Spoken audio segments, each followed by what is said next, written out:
सुख आणि दुःख हे ठरलेलं आहे. सुख आलं हुरळून जाऊ नये आणि दुःख आलं म्हणून हताशही होऊ नये. सुख हे प्रत्येकाला हवंहवंसं वाटत असतं, दुःख हे नकोसं वाटत असतं.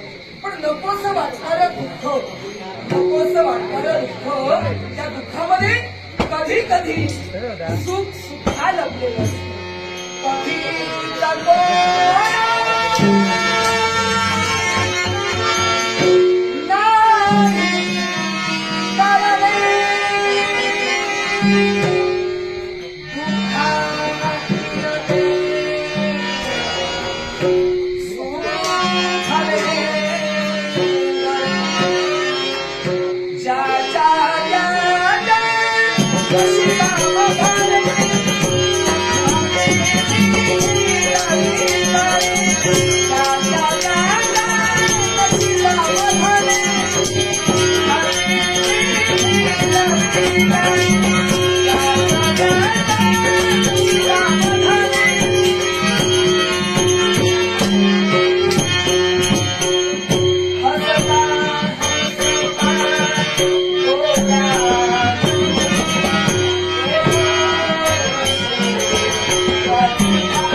Yeah.